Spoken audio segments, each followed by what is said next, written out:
Em nome do Pai, e do Filho, e do Espírito Santo. Amém.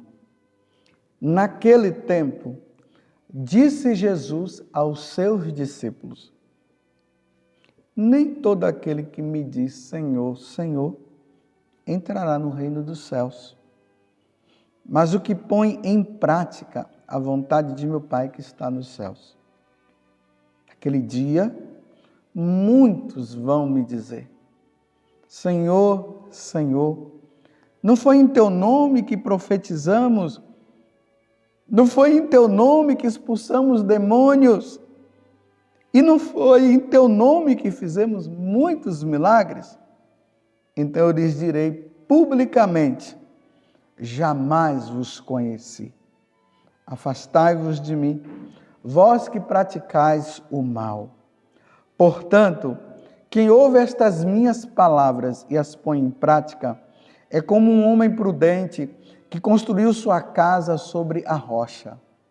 Caiu a chuva, vieram as enchentes, os ventos deram contra a casa, mas a casa não caiu, porque estava construída sobre a rocha. Por outro lado, quem ouve estas minhas palavras e não as põe em prática, é como um homem sem juízo que construiu sua casa sobre a areia.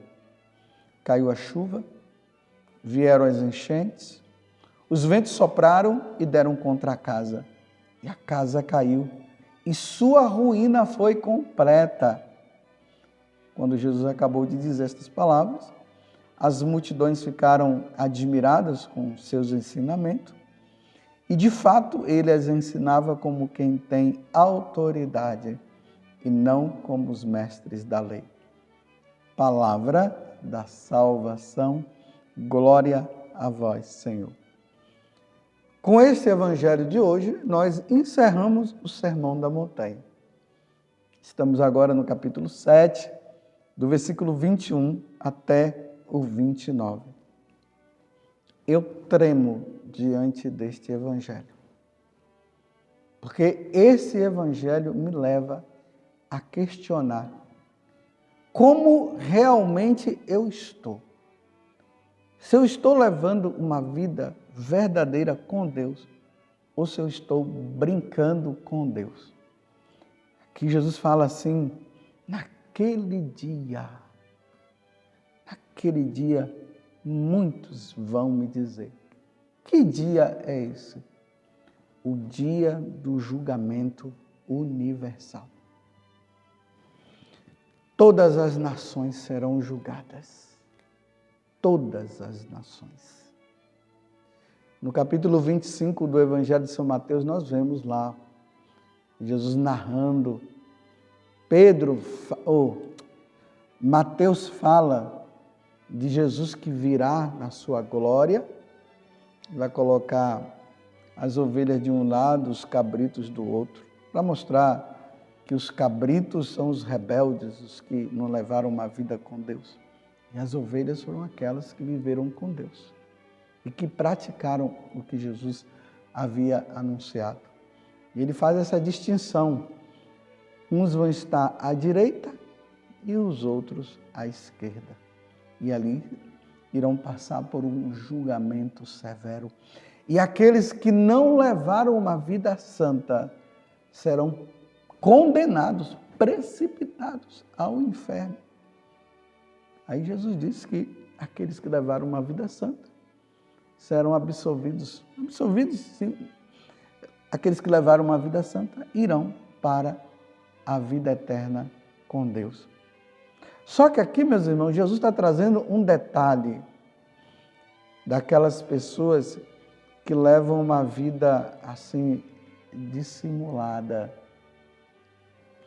na frente de todos, aquela vida santa, aquela coisa maravilhosa, mas por trás, uma vida totalmente errada. Totalmente errada. E interessante que, apesar de estarem levando essa vida errada, eles são pregadores religiosos, religiosas, são sacerdotes, bispos, aqui estou incluído também, falam bonito, anunciam o Evangelho, as pessoas se convertem, mudam de vida. Eles rezam e as pessoas são curadas. Eles rezam e as pessoas são libertadas. Mas no fundo, essas pessoas, apesar dessas coisas acontecerem, elas estão levando uma vida fora de Deus. Agora nós vamos entender o que Jesus disse. Naquele dia muitos virão, muitos vão me dizer, Senhor, Senhor, não fui eu, não foi em teu nome que profetizamos? Não foi em teu nome que expulsamos os demônios? E não foi em teu nome que fizemos muitos milagres? Ele está diante do julgamento, ele está dizendo para Deus, mas Senhor, nós profetizamos, nós expulsamos demônios, nós curamos, tudo no teu nome, ele está ali dizendo isso para o Senhor. Só que eles estão sendo condenados. Então eles estão querendo se defender. Entenda que aqui é uma metáfora, é uma parábola para que nós possamos entender o que Jesus está nos dizendo. É claro que diante de Deus, quem é que vai falar alguma coisa diante do justo juiz? Diante do Pantocrato, o Senhor dos senhores, o Deus Todo-Poderoso. O que nós vamos dizer diante de Deus? Você já foi num julgamento? O que é que acontece no julgamento? O réu fica caladinho diante do juiz, aí não tem o que falar. Só se o juiz quiser. Mas aqui Jesus está falando de forma alegórica para nós entendermos. Aí ele diz assim, aí então Jesus vai dizer publicamente, diante de todos, jamais vos conheci. Como? Jamais vos conheci. Profetizei no seu nome. Curei no seu nome. Expulsei o demônio no seu nome. E jamais vos conheci. Que história é essa? Imagina eu, padre José Augusto, eu, sacerdote do Altíssimo, chego diante de Deus, eu que celebrei missa, atendi tantas confissões, preguei no nome do Senhor, fiz tudo aquilo que um sacerdote deveria fazer. E quando chega diante de Jesus, ele diz assim, não te conheço. Meu Deus, eu fico gelado. Por isso que diante dessa palavra, eu gelo. Porque o pessoal hoje, tudo é misericórdia de Deus é misericordioso, Deus aquilo. Meus irmãos, olha o que é que Jesus está dizendo. Não te conheço. Depois de ter feito tudo. Aí eu digo assim, nós da Canção Nova, imagina, todos nós da Canção Nova, da comunidade Canção Nova, iremos diante de Deus para prestar conta dos nossos atos. Deixamos nossas famílias, deixamos casas, deixamos tudo para pregar o Evangelho. E aí nós, membros da Canção Nova, vamos diante de Deus. E aí tem alguns, os da esquerda, os que vão ficar na esquerda. E Deus vai dizer assim, não te conheço. Que calafrio, meu Deus! Como, Senhor?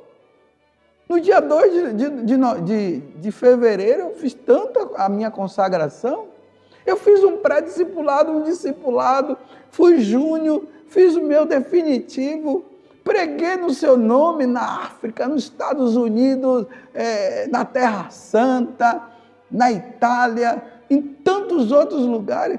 E o Senhor não me conhece? Jamais vos conheci. Afastai-vos de mim, vós que praticais o mal. Porque, portanto, quem ouve estas minhas palavras e as põe em prática, é como um homem prudente. Então Jesus está dizendo, realmente você fez tudo. Eu estou dizendo que eu não te conheço, mas na verdade eu sei quem você é. Você anunciou a palavra, você pregou no centro de evangelização. Eu estou trazendo para nós aqui, de maneira particular, para eu me incluir também. E cada um, né? Você que faz parte de alguma comunidade, você que está de uma comunidade paroquial, se também se avalie. A tua vida é uma vida de quem está cumprindo o que está falando, ou por trás você está fazendo uma coisa errada. E é aqui, meus irmãos, prestem atenção numa coisa. É aqui que Satanás está pegando muita gente, viu? Como? A pessoa, ela está pregando e os outros estão se convertendo. E ela está levando uma vida errada. E ela acha que Deus não está levando em conta a vida errada dela, porque ela está profetizando, está curando, está expulsando o demônio. Então a pessoa, ela acha assim, ela mede. Se as pessoas estão se convertendo com a pregação, então Deus está gostando de mim e Ele não está levando em conta o pecado. Isso é coisa de protestante, viu? Os protestantes são assim, eles acham que eles vão salvar-se por aquilo que eles andam fazendo por aí. Mas não é. Não é assim. Deus realiza a obra. Quando você reza por alguém e a pessoa ela é curada daquela doença, quem agiu foi Deus. Deus usou de você. E Deus não está levando em conta a vida errada que você está levando, não. Deus age porque Deus quer salvar o outro. Aí eu estou dizendo que Deus não está levando em conta, né? Claro que Deus está levando em conta. Deus quer que você, apesar de estar fazendo esses atos, você esteja numa vida santa, mas você não está numa vida santa. Cada um vai prestar contas diante de Deus dos seus atos. Padre José Augusto, cuidado com a fama, cuidado com os elogios que as pessoas fazem, mas observe, Padre José Augusto, se você está levando uma vida com Deus, apesar de tantas coisas que andam falando. Ah, eu me converti por causa da sua pregação. É. E você se converteu, Padre José Augusto? Aí São Paulo diz assim: eu tenho muito medo de, depois de ter levado tantas pessoas para o céu, e eu ser deixado de lado, não entrar. As pessoas foram e eu não fui por causa da minha vida errada. Ó Virgem Santíssima, não permitais que eu viva e nem morra em pecado mortal. Em pecado mortal eu não hei de morrer, porque a Virgem Santíssima há de me valer. Valei-me, Virgem Santíssima. Louvado seja nosso Senhor Jesus Cristo, para sempre seja louvado, e a sua Mãe Maria Santíssima, e desça sobre você a bênção de Deus Todo-Poderoso, Pai, Filho e Espírito Santo. Amém. Que eu jamais ouça de Jesus essa frase: não te conheço.